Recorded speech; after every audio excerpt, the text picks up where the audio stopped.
BJP के लोग खुद ही अपने गुंडे भेजे हों, क्योंकि इसमें तो एक्सपर्टीज हासिल है, उनसे हम लड़ नहीं सकते। इसमें मणिपुर में 150 लोग मर गए भाई साहब, 200, हजारों घर जल गए और प्रधानमंत्री जी के मुंह से एक शब्द नहीं निकला। जालियांवाला बाग कांड समझना होता, और जालियांवाला बाग और जनरल डायर अगर देखना हो ना तो रघुवर दास जी मणिपुर जाइए, बड़ा वाला जालियांवाला बाग।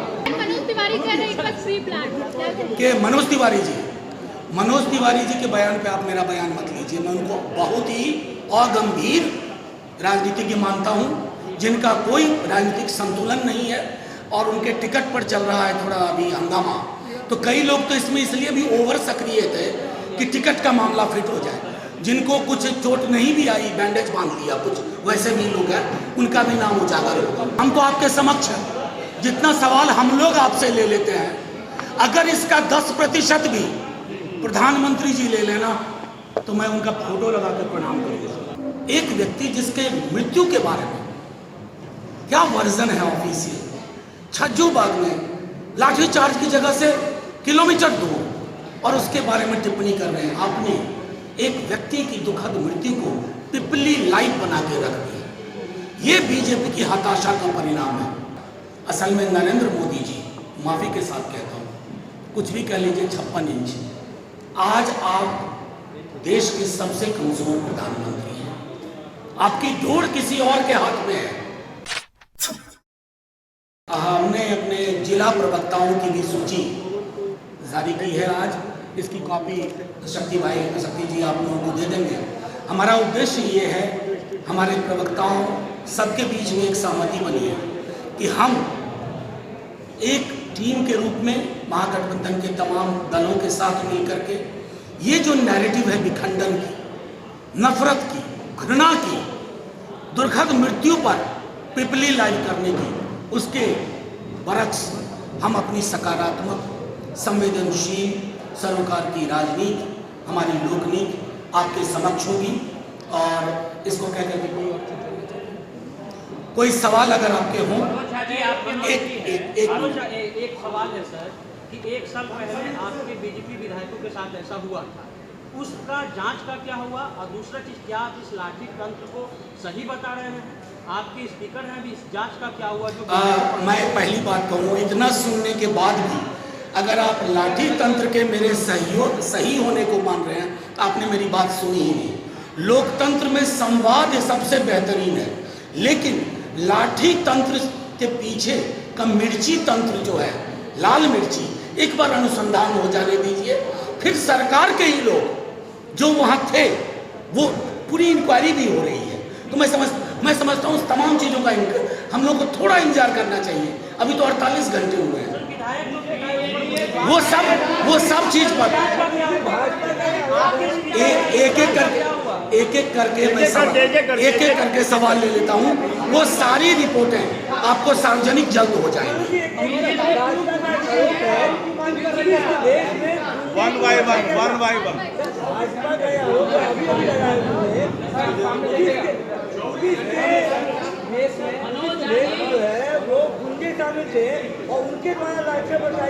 देखिए, मैं तो पहली बात कहता हूं कि ये पिटा पिटाया डायलॉग दे रहे हैं। पुलिस फोर्स को बहुत रिस्पॉन्सिबल होती है। हम भी लड़े हैं, हम भी सड़कों पे उतरे हैं, आज ही नहीं, विद्यार्थी जीवन में भी सड़कों पे उतरे हैं।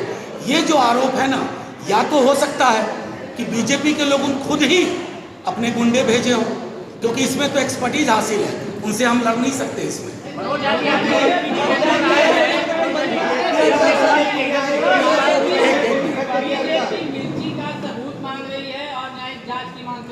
मैं नहीं, मिर्ची का सबूत देखने के लिए साथियों, आप ही के पोर्टल पे, आप ही के चैनल पे मैंने वो सारे विजुअल्स देखे हैं। एक पुलिसकर्मी की आंख लाल है, हाथ पूरा लाल है, वो सब हमने देखा है।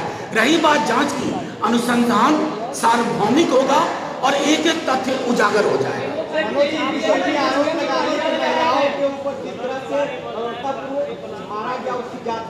नहीं, वो जो जांच कमेटी बनी है वो तो मैंडेट के साथ बनी है ना।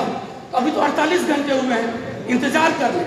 लेकिन मैं बीजेपी के लोगों से उम्मीद करूंगा कि थोड़ा रिस्पॉन्सिबली बिहेव करिए। आप देश में सरकार चला रहे हैं, मणिपुर में 150 लोग मर गए भाई साहब, 200, हजारों घर जल गए और प्रधानमंत्री जी के मुंह से एक शब्द नहीं निकला। एक क्रिकेटर की उंगली में चोट लगी थी, प्रधानमंत्री जी ने सुबह सुबह ट्वीट किया था महीनों पहले, बेहद अच्छा लगा, कितने संवेदनशील प्रधानमंत्री हैं।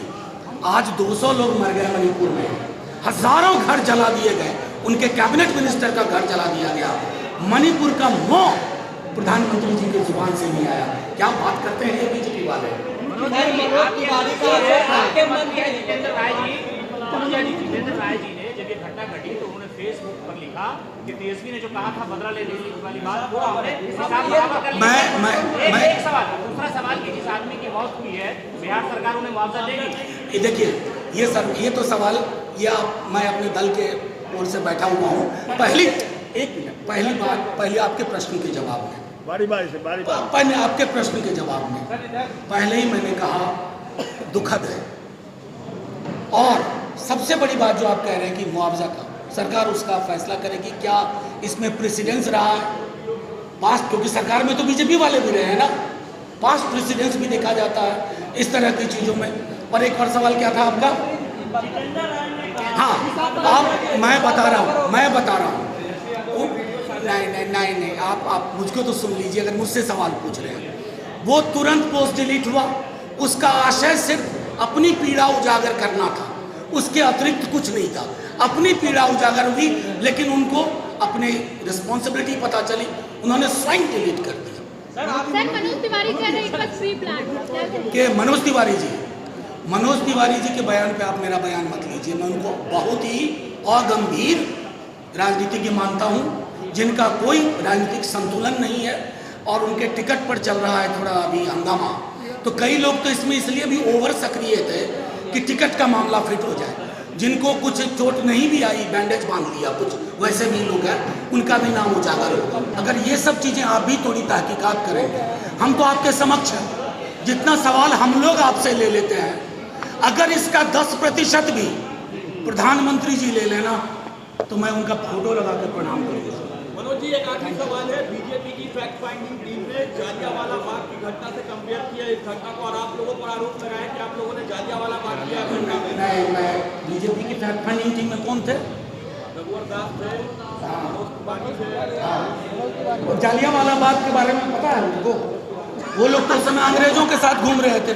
जालियांवाला बाग कांड समझना होता, और जालियांवाला बाग और जनरल डायर अगर देखना हो ना तो रघुवर दास जी मणिपुर जाइए, बड़ा वाला जालियांवाला। हमने लगातार कहा कि बिहार को आप केंद्र के सिंपैथेटिक एटीट्यूड की ज़रूरत है। बिहार को सहानुभूति से देखिए, नफरत और घृणा से नहीं, सिर्फ एक इलेक्शन वोटिंग स्टेट की तरह नहीं।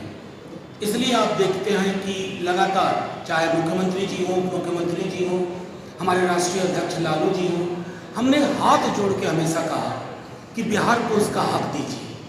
हमारे राज्य में धूल धूप वर्षा के अतिरिक्त अगर निवेश के अवसर पैदा करने हैं तो बिहार को विशेष राज्य का दर्जा मिलना चाहिए, विशेष पैकेज मिलना चाहिए। इस पर लगातार चुप्पी रही। ये चुप्पी आपराधिक इसलिए भी लगती है कि प्रधानमंत्री जी 14 से पूर्व कोई और जुबान बोल रहे थे, 14 के बाद वो भूल गए कि बिहार का हक क्या है, बिहार को क्या चाहिए। बिहार उनके लिए सिवाय तोड़ फोड़ के उनकी पार्टी के लिए कोई विषय वस्तु नहीं रहा है। ये हमारे लिए चिंता का विषय है। इसलिए आपने देखा होगा 2 दिन पूर्व आंकड़ों के साथ माननीय उप मुख्यमंत्री जी ने बहुत सारी बातें रखी। छोटे में आपको समझाता हूँ, कोई भी योजना केंद्र के मैचिंग ग्रांट से चलती है। आपने मैचिंग ग्रांट में हाथ खींचने शुरू कर दिए। कोई राज्य कैसे तरक्की करेगा, वो कैसे अपने लोगों को अवसर दे पाएगा, वो निवेश के बेहतरीन हालात कैसे पैदा करेगा, अगर ये तय कर लिया है केंद्र की सरकार ने कि हम बिहार को उसका हक नहीं देंगे। जीएसटी डीलिंग जो जीएसटी का होता है, उसमें लगातार हर चीज के लिए आपको लिखना पड़ता है, और हर कागज दिल्ली जाकर के गुम हो जाता है, उनकी नजर में नहीं आता। ये दर्द मैं आपके माध्यम से बयान करना चाहता था, क्योंकि इससे बड़ा विषय कोई नहीं है। भाजपा बिहार के नेता भी अगर दिल पे हाथ रख के सोचे मोदी जी या अमित शाह जी के डर को थोड़ी देर दरकिनार कर दें तो वो भी ये कहेंगे कि ये बिहार का वाजिब हक है। तो मैं तो समझता हूं कि जो बार बार आदरणीय मुख्यमंत्री जी ने, आदरणीय उप मुख्यमंत्री जी ने, हमारे राष्ट्रीय अध्यक्ष जी ने जो कहा है कि इसको पॉलिटिक्स से परे जाकर के बिहार को विशेष राज्य के दर्जे का तुरंत अनाउंसमेंट होना चाहिए और जब तक उसमें देर हो आप एक विशेष पैकेज रिलीज करें ताकि बिहार भी ये सोच पाए कि हम कोसी में ये शुरू करेंगे, मिथिला में ये, छपरा में ये, रोहतास में ये, समस्तीपुर में ये, हम क्यों नहीं सोच पा रहे हैं? आपने हमारे हाथ बांध दिए और ये बंधे हाथ तभी खुलेंगे जब आप फेडरलिज्म का सम्मान करेंगे। आप कहते हैं सहकारी संघवाद, लेकिन असल में है आपका मिजाज अहंकारी संघवाद। ये पहले मुद्दा। दूसरे मुद्दे पे मैं आपके समझ आता हूं और कई बार आ चुका हूं, पूरा बिहार विधानमंडल सर्वसम्मति से हमने प्रस्ताव पारित किया जातिगत जनगणना। ये क्यों आवश्यक है? ये बार बार मुख्यमंत्री जी और उप मुख्यमंत्री जी बता चुके हैं। ये गणना आपके लिए आवश्यक है, ये मेरे लिए आवश्यक है, ये करोड़ों बिहारियों के लिए आवश्यक है, बल्कि यूं कहो करोड़ों हिंदुस्तानियों के लिए आवश्यक है। हमारी जो बजट होती है हमारा, या हमारी जो पॉलिसी फ्रेमवर्क होती है, उसको ये तो पता चलना चाहिए कि टारगेट क्या है। आपको अगर टारगेट नहीं पता है तो आपके निशाने बेकार जाएंगे, आपके अरबों खरबों रुपए बंगाल की खाड़ी में या अरब महासागर में डूब जाएंगे। उसके लिए आपको चाहिए कि आज की परिस्थिति में कौन गरीब, रिक्शा वाला, ठेले वाला, सब्जी वाला, कंस्ट्रक्शन का काम करने वाला, ईंट ढोने वाला, खेतीहर मजदूर, उसकी जाति क्या है। सामाजिक पृष्ठभूमि के बगैर, आर्थिक पृष्ठभूमि के साथ अगर गणना नहीं होती है तो इसका मतलब आपके जहन में खोट है और ये खोट अब लगातार उजागर हो रही है। बड़ी मजबूत सरकार है। सरकार ने कहा, पिछली यूपीए सरकार ने शुरू किया था जातिगत जनगणना, ये सरकार आई, सदन में पूछा गया, हम लोगों ने पूछा, बताया कि आंकड़ा करप्ट हो गया है। साहब आंकड़ा करप्ट हुआ या आपका दिमाग करप्ट हो गया? ये दूसरा महत्वपूर्ण विषय मैं आपके समक्ष और आपके माध्यम से रखना चाहता हूँ। ये सिर्फ राजनीतिक मुद्दे नहीं है, बल्कि कतई नहीं है, ये हमारे लिए सामाजिक सरोकार के मुद्दे हैं। तीसरी चीज आता, हम सब जितने लोग यहाँ बैठे हैं, मध्यम आय वर्ग, निम्न आय वर्ग के लोग हैं, अपनी थाली को देखिए। मैं तो ये भी नहीं कहता हूँ कि बहुत गरीब की थाली को देखिए, बहुत गरीब की थाली को देखिएगा कुछ नहीं मिलेगा, लेकिन जो ये वर्ग है इसकी थाली को अगर आप देखेंगे, रोटियां कम हो रही हैं, सब्जियां गायब हो रही हैं, दाल पतली होती जा रही है, लोग परेशान हैं। क्या रिलीफ है? कोई रिलीफ नहीं है। सरकार को लगता है कि लंबे चौड़े मस्जिद मंदिर के इशू में उलझा करके, इंडिया पाकिस्तान करके, हिंदू मुसलमान करके, आप ये जो सार्वभौमिक मुद्दे हैं उनसे लोगों का ध्यान हटा लेंगे। माफ कीजिएगा, बिहार से शुरू हुई हवा ने कर्नाटक में रंग दिखा दिया। जनता अब अपनी थाली देखने लगी है, अपना पड़ोस देखने लगी है, और मैं समझता हूं कि ये संदेश प्रधानमंत्री जी तक जाना चाहिए। चौथा बिंदु जो आपके समक्ष रखना चाहता हूं, कई मीडिया के साथियों ने, आप लोगों ने हाल के प्रदर्शन को देखा, आप लोगों ने काफ़ी कुछ कहा भी, काफ़ी बैलेंस भी बाद में दिखाया आपने, क्योंकि तब तक खबर आई थी। अक्सर क्या हुआ कि सुबह सुबह जब वो दोपहर में खबर आई तो लोगों ने बिना वेरिफिकेशन के, बिना पुष्टि किए हुए बीजेपी की लाइन को ही आखिरी लाइन मान लिया। मुझे बताइए, प्रदर्शन तो हमने भी किया है ना, बल्कि हम तो इतने वर्षों से विपक्ष में रहे, राजद के लोग प्रदर्शन करते रहे, कभी सुना कि हमारे लोग बोरी में मिर्ची पाउडर लेकर के जा रहे हैं शांतिपूर्ण प्रदर्शन के लिए? अगर आज गांधी होते ना, कहते भैया शांतिपूर्ण का मतलब ही नहीं समझा आपने। शांतिपूर्ण प्रदर्शन में मिर्च की गोलियां नहीं जाती हैं। शांतिपूर्ण प्रदर्शन में आदमी बिल्कुल शांति से अपनी बात रखता है, और कोई भी डेमोक्रेटिक सरकार है वो उसको सुनती है। हमने उस दिन भी कहा, हमारे नेता ने भी कहा, तेजस्वी जी ने, सबने कहा, मौत किसी की भी हो प्राकृतिक हो या जैसी भी हो, चोट पहुंचाती है।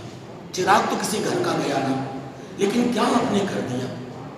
एक व्यक्ति जिसके मृत्यु के बारे में क्या वर्जन है ऑफिशियल, छज्जू बाग में लाठीचार्ज की जगह से किलोमीटर दूर, और उसके बारे में टिप्पणी कर रहे हैं। आपने एक व्यक्ति की दुखद मृत्यु को पिपली लाइव बना के रख दिया।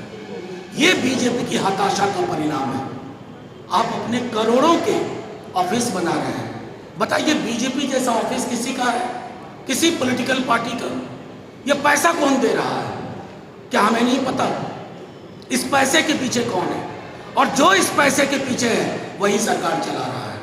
असल में नरेंद्र मोदी जी, माफी के साथ कहता हूं, कुछ भी कह लीजिए, 56 इंच। आज आप देश के सबसे कमजोर प्रधानमंत्री हैं। आपकी डोर किसी और के हाथ में है। नेता प्रतिपक्ष जब थे तब आपने परेशान किया। अभी डिप्टी सीएम 1 वर्ष पूर्व, अगस्त में 1 साल पूरा होगा, 2 बार के बंद केस को आपने खुलवाया। मुझे सीबीआई के अंदर से खबर है कि सीबीआई के लोग नहीं चाहते थे। वो कहते थे कि पॉलिटिकल वेंडेटा में नहीं जाना चाहिए। मैं हाल की बात कर रहा हूं, जब अभी ये केस दोबारा खोला गया, चार्जशीट किया गया। ऐसा नहीं है कि ब्यूरोक्रेसी में लोग नहीं है। हमारे करुणा सागर जी सालों साल बीता गया है, हमें सब पता है आप क्या कर रहे हैं। आप पॉलिटिकली चूक रहे हैं, आप हार रहे हैं, और जहां हार नहीं रहे वहां हार का डर सता रहा है। आपने क्या किया? घेराबंदी करनी शुरू की कि पॉलिटिकल लड़ाई नहीं होगी, ईडी को आगे करो, आईटी को आगे करो, सीबीआई को आगे करो। बिहार इस मामले में बहुत परिपक्व है। हर बच्चा जानता है कि तेजस्वी यादव जी पे ये क्यों शुरू हुआ। खैर, ये लड़ाई अलग है, उसका जवाब हम वहां भी देंगे। लेकिन महत्वपूर्ण पहलू यह है कि बिहार को एक शांतिपूर्ण माहौल की जरूरत है, सौहार्दपूर्ण माहौल की जरूरत है, और उस सौहार्दपूर्ण माहौल में ही विकास होगा। उससे ही सर्वत्र शांति आएगी। लोग एक दूसरे पे भरोसा करेंगे। एक दूसरे का हाथ पकड़ करके बिहार को चलना है। ये जो हाथों के बीच में दूरी बढ़ाने का काम कर रहे हैं, लोगों के बीच में दीवारें खड़ी करने का काम कर रहे हैं, ये बिहार का मिजाज कभी नहीं रहा। आप अभी भी पॉलिटिकली लड़िए, खूब प्रदर्शन करिए, लेकिन शांतिपूर्ण करिए। संवाद का रास्ता हमेशा लोकतंत्र में खुला रहता है। और आखिर में मैं एक बात और कहूं, जिन शिक्षकों की अचानक में ये जागे हैं, जिस महागठबंधन ने उनकी उम्मीदें जगाई हैं, वही समाधान भी करेगा। और मैं कह रहा हूं डंके की चोट पे, जहां से उम्मीद का सवेरा, वहीं से समाधान की शुरुआत। ये फर्क हमारे शिक्षक गणों को भी, जो नौकरी में हैं या आना चाहते हैं, उन सबको समझना होगा। क्योंकि विखंडन की राजनीति, कभी हम तो ये भी पूछ लेना प्रधानमंत्री जी से, आपको वोट किसी मंदिर मस्जिद पे नहीं मिला था। 2 करोड़ रोजगार प्रतिवर्ष के वादे पे 14 में आप आए थे। आज 2023 है, 9 दूनी 18, अगले साल का मैं जोड़ भी नहीं रहा हूं। 18 करोड़ में अगर आपने 1,80,000 भी दिया हो तो बताओ, तो ये तो बेईमानी है ना। पॉलिटिक्स ऑफ डिसऑनेस्टी, बेईमानी की राजनीति। और वो ईमानदार लोगों से, प्रतिबद्धता वाले लोगों से प्रमाण पत्र मांग रहे हैं। मैं तो सिर्फ ये कहूँगा, बीजेपी के हमारे साथियों, आईना रखा कीजिए। संभव हो तो पॉकेट में भी एक रखिए। बार बार आईना देखने की ज़रूरत पड़ती है। आईना देखिएगा तो गलती कम करिएगा। आईना देखिएगा तो किसी की दुखद मृत्यु पर पिपली लाइव बनाने की कोशिश नहीं कीजिएगा।